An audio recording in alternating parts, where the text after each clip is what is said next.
कुमाऊं की काशी कही जाने वाली बागेश्वर नगरी में आगामी 14 जनवरी से शुरू होने जा रहे ऐतिहासिक उत्तरायणी मेला 2026 को लेकर स्थानीय नागरिकों की प्रतिक्रियाएं सामने आ रही हैं। स्थानीय लोगों का कहना है कि उत्तरायणी मेला की शुरुआत बागेश्वर से ही मानी जाती है और यह मेला केवल एक उत्सव नहीं बल्कि बागेश्वर की धार्मिक, व्यापारिक और राजनीतिक विरासत का प्रतीक रहा है।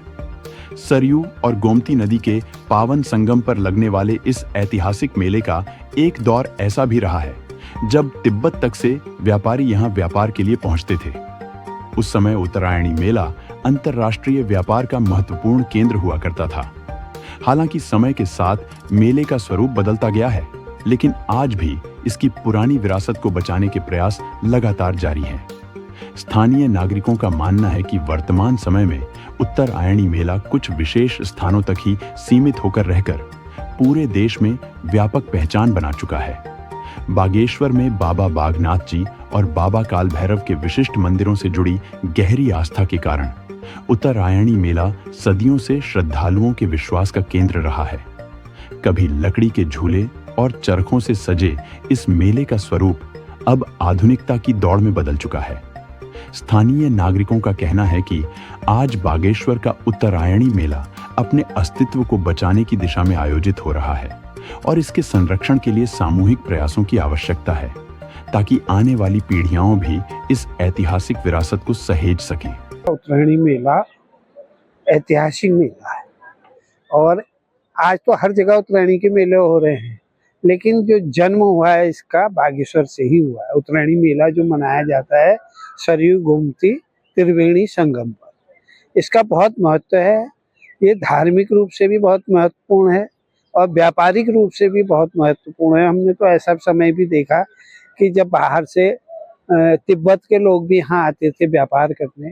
ये चंडिका और नीलेश्वर चोटियों में लोग एक एक महीना पहले से आके अपने टेंट लगा के रहते थे, तब इतनी व्यवस्थाएं नहीं थी। तो धीरे धीरे इसका रूप बदलते गया इस मेले का। आज इसका स्वरूप व्यापारी स्वरूप भी रह गया है, थोड़ा राजनीतिक स्वरूप भी बचा हुआ है अभी इसका। कुली बेगार आंदोलन भी यहीं से इसका उदय हुआ था। तो अभी भी उसी परिपाटी को चलाते हुए यहाँ राजनीतिक दल भी अपना अपना मंच लगा के अपनी उपलब्धियों का गुणगान करते हैं। और मुख्य जो है अब ये मेला जो है एक जगह पर सिमट के रह गया है, बागेश्वर नदी किनारे और नुमाइश फील्ड पर। एक वक्त ये था कि ये मेला पूरे बागेश्वर में फैला हुआ था। आज स्थिति हो गई कि ये नदी किनारे और नुमाइश खेत के सिवा और कहीं पे कोई इसका ज्यादा विशेष वो नहीं है। तो वो लोग इस मेले में आते हैं जो रात को यहाँ रुकते हैं, तीन मासी कहते हैं उसको, करते हैं 3 दिन का। उनके रहने के लिए कोई व्यवस्था नहीं है। तो प्रशासन से मेरा ये अनुरोध है कि किसी भी एक रैन बसेरा जैसा बनाया जाए जिसमें 100-200 लोगों की रहने की व्यवस्था हो, जो गरीब लोग हैं। क्योंकि होटल तो सारे बुक हो जाते हैं, होटलों में लोगों को जगह नहीं मिलती है, रात भर लोग तिमाशी वाले परेशान रहते हैं। तो उनके लिए कहीं पर रहने की व्यवस्था अगर प्रशासन कर दे या नगर पालिका कर दे तो बहुत अच्छा रहेगा, मेरा यही कहना है।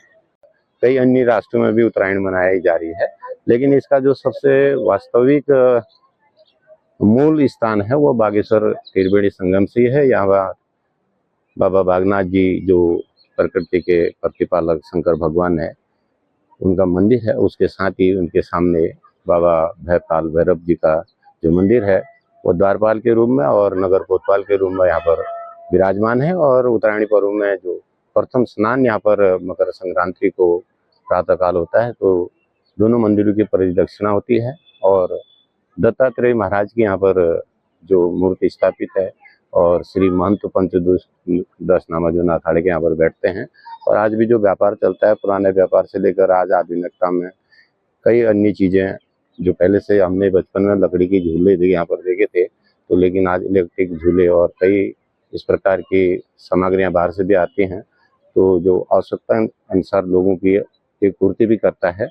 और कई प्रकार के जो विभिन्न खेल यहाँ पर पहले से मलखम यहाँ पर आजमाया जाता था और दाव हथ पंजा यहाँ पर होता था और कबड्डी जैसे खेल हमने यहाँ पर देखा करते थे। लेकिन आज यहाँ पर मल्ल युद्ध की भी जो हमने यहाँ पर बचपन में देखे थे, तो आज 50 वर्षों के उपरांत यहाँ पर आज दंगल और कई अन्य खेल, फुटबॉल, वॉलीबॉल भी कराए जा रहे हैं।